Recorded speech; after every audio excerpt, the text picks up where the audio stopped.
rise and fall of the Shang Dynasty. The Shang Dynasty, known in Chinese as Shang Chao, was a Chinese royal dynasty that ruled in the valley of the Yellow River during the second millennium BC. Also known as the Yin Dynasty, it is known to have followed the Xia Dynasty and was followed by the Western Zhou Dynasty. The classic accounts of the Shang come from texts such as the Bamboo Annals, the Book of Documents, as well as the records of the Grand Historian. The dynasty has been dated from the 16th until the 11th centuries BC, with more certainty over the dynasty's end date than when it began. It is the earliest of China's traditional dynasties to be firmly supported by archaeological evidence. Excavation of the last Shang capital of Yinxu began in the 1920s.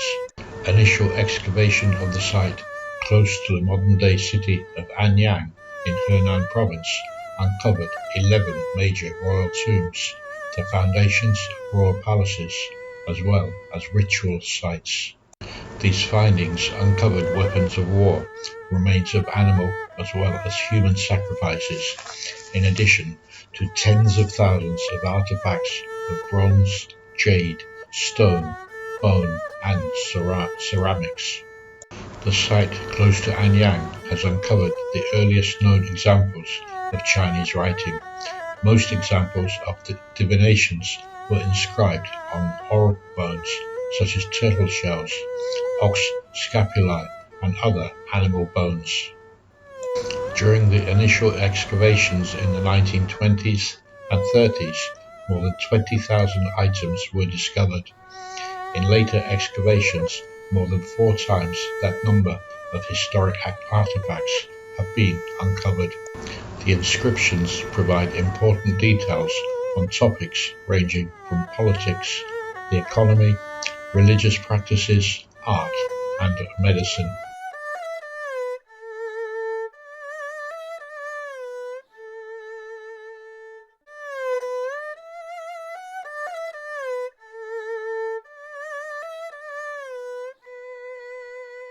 Traditional accounts of the Shang Dynasty.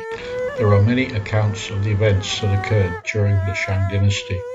These are mentioned in various Chinese classics, such as the Book of Documents, the Mencius, and the Zhuo. Sima Qian, the historian from the later Han Dynasty, wrote a sequential account of the Shang Dynasty as part of his records of the Grand Historian. Sima Qian's recordings describe some of those events in some detail, while in other cases only the name of the king of that time was given.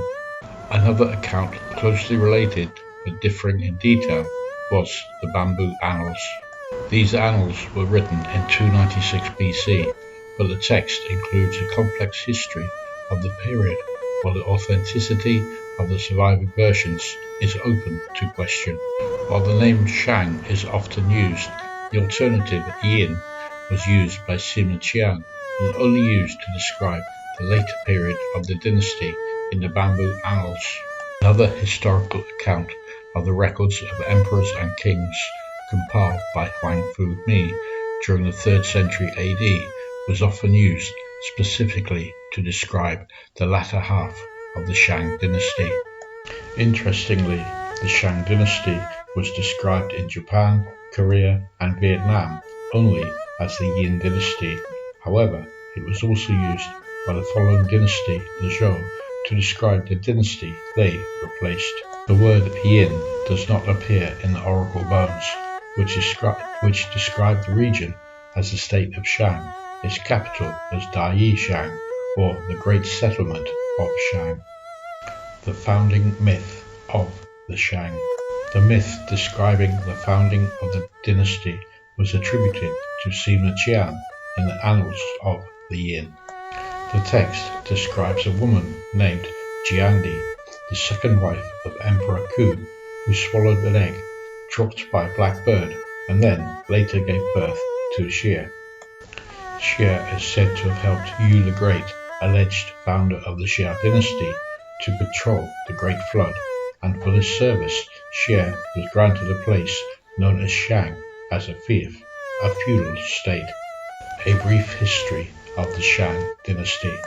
In the Annals of the Yin, Sima Qian states that the Shang Dynasty was founded 13 generations after Xia, when Xia's descendant Tang overthrew the final Xia ruler during the Battle of Ningtiao.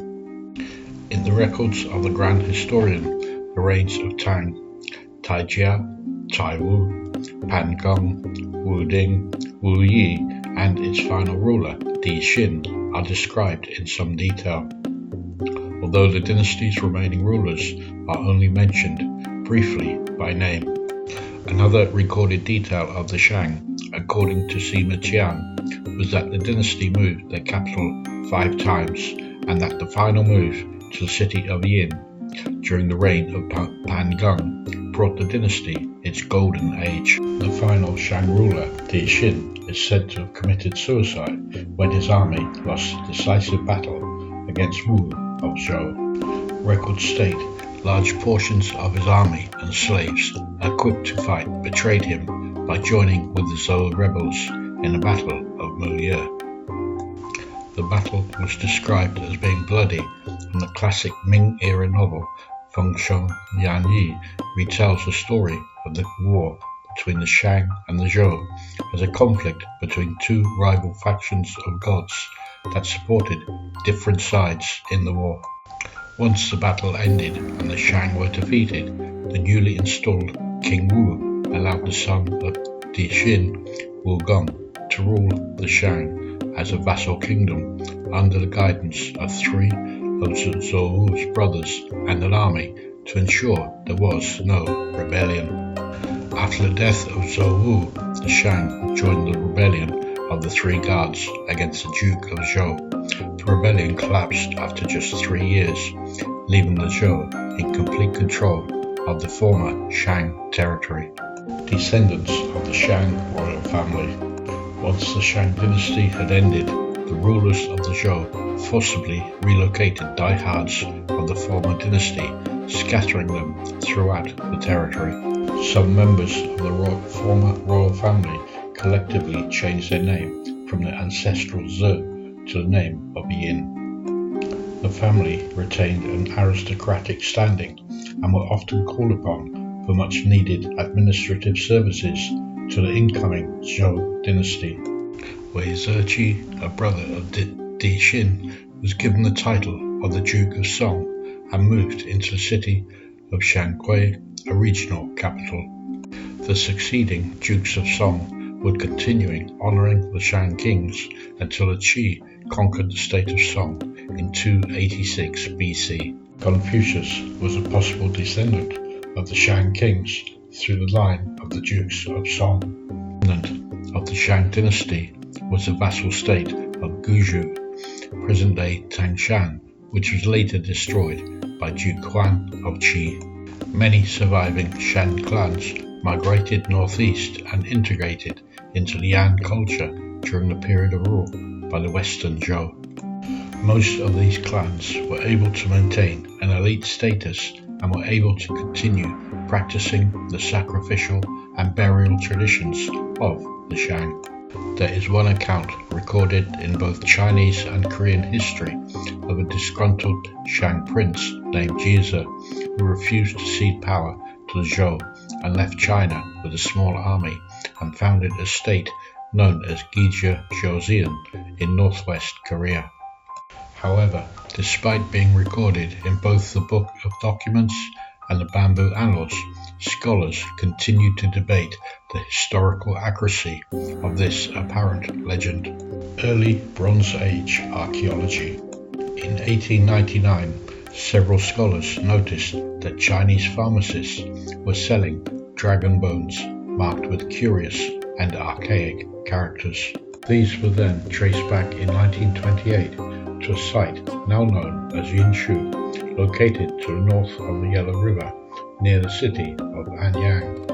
On this site, the Academia Sinica began an archaeological excavation until the invasion by the Japanese in 1937. Archaeologists focus their efforts on the Yellow River Valley in Henan Province as the most likely site of the Shang Dynasty, as described in traditional history. The remnants of the earlier walled settlement of Zhangzhou, Shang City, were discovered in 1950 within the modern-day city of Yinxu.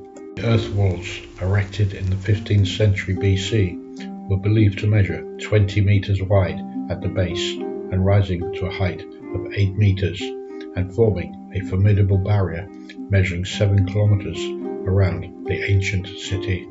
The rammed earth construction of walls of this type was an inherent tradition with much similar style older fortifications having been found at Chinese Neolithic sites such as the Longshan culture dating from 3000 to 2000 BC. In 2022, an excavation of an elite tomb discovered from within the ancient city walls of Zhengzhou uncovered over 200 artifacts, including a gold face mask measuring 18.3 centimeters by 14.5 centimeters. In 1959, at the site of the early Zhou culture in Yinxu, to the south of the Yellow River, near present-day Luoyang, radiocarbon dating suggests the early Zhou culture flourished from 2100 BC to 1800 BC. Among the finds were palaces, suggesting the existence of an organized state. In 1983, Yangshi Shang City was discovered 6 kilometers to the northeast of the early Zhou site in Yangshi's Shixiangou township. This larger walled city, dated from 1600 BC, covered an area of almost 490 acres, and architectural finds included pottery characteristic of the early Gang culture. Another find in 1999 discovered the remains of an ancient walled city of around 1200 acres across the Huan River from the Yinxu site. The 1999 site is now known as Huanbei and was in use for less than a century before being destroyed shortly before the construction of the complex at Yinxu. Between 1989 and 2000, another important settlement was excavated close to Qiao, located about 20 kilometers to the northwest of Zhengzhou. This site covered an intermediate period between the Zhengzhou site and the later capitals on the Huan River. Its features included sacrificial pits that contained the ancient skeletons of cattle, a quintessential part of late Shang Dynasty rituals. Dynasty Successions. While Chinese historians have become accustomed to the notion that one dynasty succeeds the other, the identifying of the sites of early Gang and early Zhou, as from the early Shang and the Xia dynasties, helped to confirm the actual political situation in early Chinese history may have been very different. It seems more likely that the Xia and Shang existed concurrently, just as the Shang did with the early Zhou. Uncertainty over other ancient sites connected to the Shang. While the early Gang culture was centered on the area of the Zhejiang site, there is evidence that such a culture existed across a wider area of ancient China, possibly as far as northeast as what is today Beijing. At least one burial site close to Beijing contained early Gang style bronze utensils and locally styled gold jewelry. At Henan, the discovery of a Chengbu style dagger axe shows that even at this stage of early Chinese history, there were ties between those areas located across northern China. In addition, the Panlongchong site, located in the central Yangtze Valley, was an important regional center of the early Gang culture. Other finds across China have revealed advanced civilizations that are culturally unlike the settlement at Anyang. One example is the walled city of Sanxuande in Sichuan province. While Western scholars are somewhat hesitant to designate such sites as belonging to the Shang Dynasty, there is, for example, no known evidence to suggest the San-Xing-Dui culture had a system of writing, whereas the late Shang Dynasty at Anyang was the first civilization to be verifiable in Chinese history, including pottery fragments found at the Wuchang site that contain some limited form of writing, though too small to be fully deciphered. Uncertainty over the beginning and end of the dynasty. The earliest securely recorded date of an event in Chinese history is the start of the Gonghe Regency in 841 BC during the early Zhou Dynasty. This was the date established by the historian Sima Qian. Any attempts to establish the exact time of earlier dates are plagued by doubts about the origin and authenticity of text and interpretation. More recently, the use of modern technology when compared to ancient events often draw up more uncertainty, as the timing of events is under even more speculation. An example of this is that at least 44 dates for the end of the Shang Dynasty have been mentioned, with a range from 1130 BC through to 1018 BC, with more uncertainty being over the beginning of the dynasty. Here are a few examples of the discrepancies. Calculations by Liu Xin during the Han Dynasty for the dates of the Shang Dynasty as 1766 BC until 1122 BC. The old text of the Bamboo Annals states the dates were 1523 BC until 1027 BC. An attempt by David Pankentier through identifying astronomical events mentioned in Zhou texts puts the beginning of the Shang Dynasty as 1554 BC and the end at 1046 BC. The Xia Shang Zhou Chronology Project identified the dynasty through the founding of the early Gang culture's walled city at Yinxu, dated at around 1600 BC. The same project used David Pankentier's astronomical evidence and radiocarbon dating to claim the end of the dynasty as being 1046 BC. Others put the end date to 1045 BC through an analysis of the Bamboo Annals, while radiocarbon dating of oracle bones puts the timing of the end of the dynasty at 1041 BC, with an uncertainty either way of around 10 years. Late Shang at Anyang. The oldest available records place the reigns of the last 9 kings of the Shang Dynasty to have been in Anyang from 1250 BC. By this time, the Shang had a fully developed system of writing, which was preserved on bronze inscriptions, as well as a small number of other writing on pottery, jade, horn and other stones, but mostly on oracle bones. The complexity and sophistication of this writing system indicated an earlier period of development, although direct evidence of this is unavailable. Other advances over this period include the invention of several musical instruments, celestial observations including that of Mars and comets by Shang-era astronomers. The dynasty was mostly one based on agriculture, hunting and animal husbandry. Another was war. The Shang practiced human sacrifice, as skulls of sacrificial victims have been found similar to modern Chinese ones. Shells have also been found at Anyang, suggesting trade with coastal dwellers. At that time, there was very little sea trade, as China was at that time isolated from other large civilizations. Trade relations and diplomatic ties with other formidable powers via the Silk Road and Chinese voyages to the Indian Ocean did not exist until the reign of Emperor Wu in the Han Dynasty. Court life. Excavations of the royal palace in Yinxu have uncovered large stone pillar bases complete with rammed earth foundations and platforms, which were described as being as hard as cement. These foundations, at the time of their use, supported 53 buildings of a wooden post and beam construction. Closely positioned to the main palace complex, there were underground pits for storage, servants' quarters, as well as quarters for housing. Several Shang royal tombs had been tunneled into and ransacked by grave robbers during ancient times.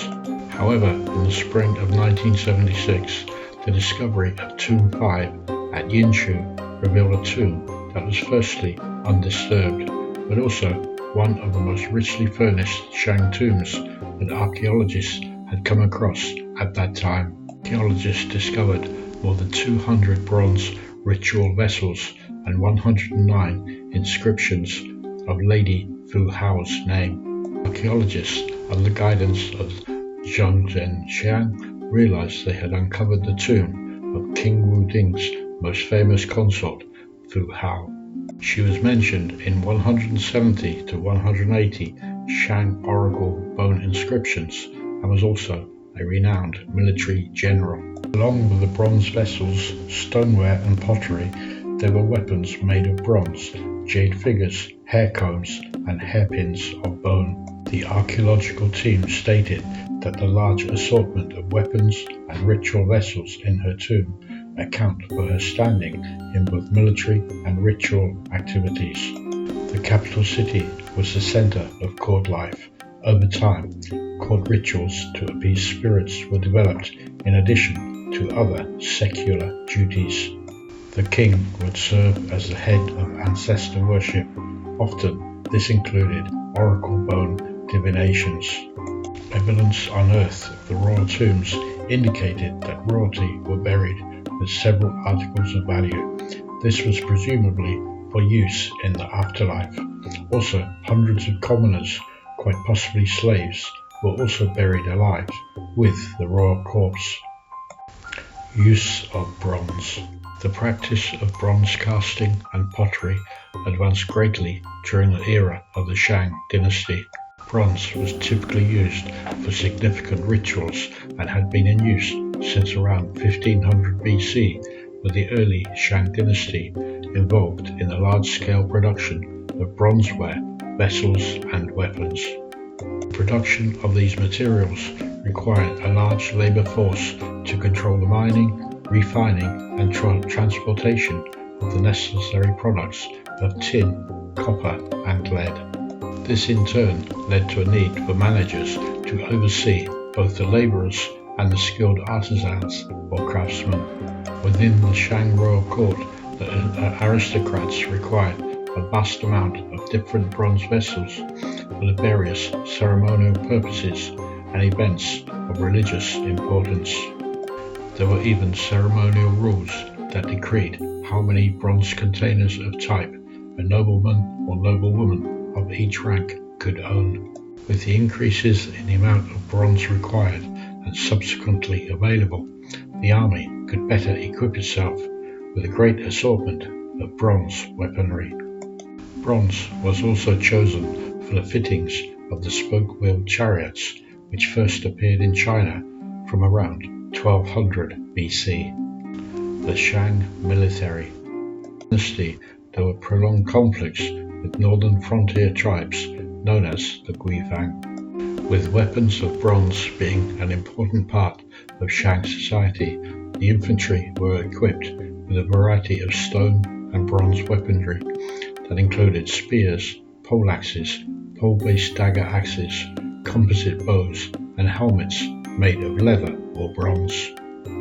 Although the Shang depended heavily upon the military skill of the nobility, the rulers could also mobilize the masses of their urban population, in addition to the rural commoners, as conscripted labor and soldiers for campaigns of both defense and conquest. Aristocrats and others of high esteem were obligated to furnish local garrisons with all the necessary equipment, armor, and armaments.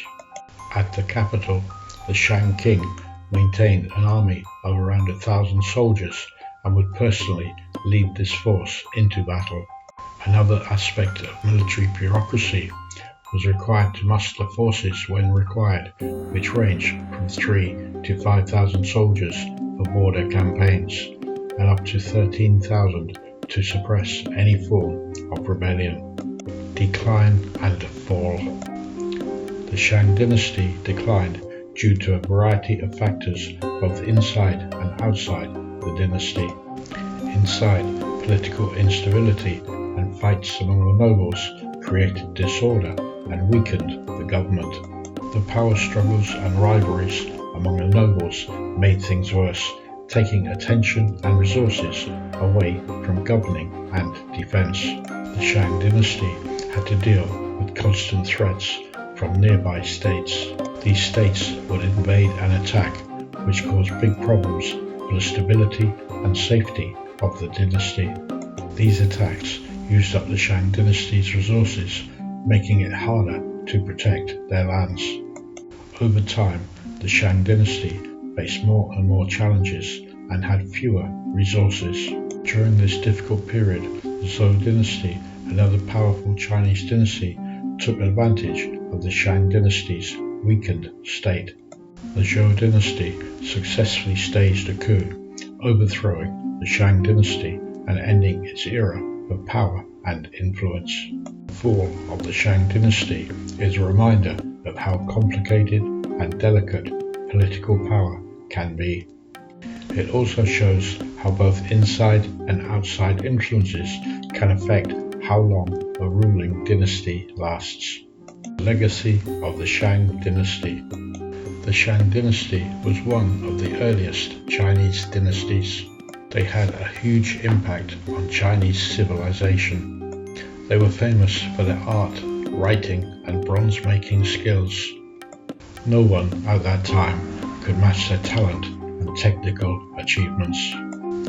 They made beautiful bronze objects, wrote on oracle bones, and created new artistic styles. Their work influenced future art and culture in China. The Shang Dynasty's governance system set the stage for China's political structure, which still influences the country today. The dynasty's administrative system, with the main emperor and regional rulers, became a model for future Chinese dynasties. This system created stability, centralized control, and efficient resource management, forming the backbone of China's politics throughout its long history. The impact of the Shang Dynasty goes beyond time and can still be seen in present-day China. The dynasty's artistic achievements, like the fancy writing and artistic patterns, continue to influence Chinese culture. Even the way the Chinese government is structured can be traced back to the Shang Dynasty. Their legacy continues to shape and inspire Chinese culture, art, and how they govern. Conclusion. The Shang Dynasty covers a significant period in Chinese history, which greatly influenced the country's culture, traditions, and government. During this time, there were impressive advancements in technology, and they developed a well-organized system of governance that later dynasties built upon. The Shang Dynasty was also known for their beautiful artwork, such as bronze sculptures and writings on oracle bones, which showed their creativity and refinement. These cultural and technological achievements of the Shang Dynasty continue to captivate and inspire modern-day China, leaving a lasting impact on the Chinese people. That is all for this video. If you have enjoyed watching and it has shown you a little detail of life here in China, then your subscribing to my channel would mean a lot to me. Thank you for watching. Make sure you click on the link to the next video, and until the next time, goodbye for now.